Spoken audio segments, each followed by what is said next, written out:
अगर आप ये सवाल करें कि पुलिस क्यों है, अदालतें क्यों हैं, प्रोसिक्यूशन क्यों है, मुजरिमों को क्यों पकड़ा जाता है, तो इसका एक ही जवाब है, अमन के लिए, सलामती के लिए।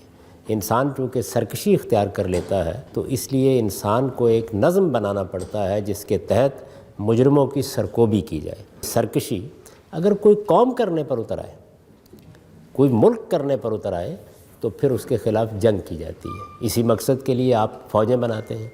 तो कुरान मजीद ने ये बयान किया है कि अगर हम जंग की हिदायत न कर देते तो ये माबद, ये मस्जिदें, ये कलीसा, ये मंदिर, ये उजड़ जाते। लोग अपनी सरकशी के बलबूते के ऊपर पूरी दुनिया का नज़म तबाह कर देते।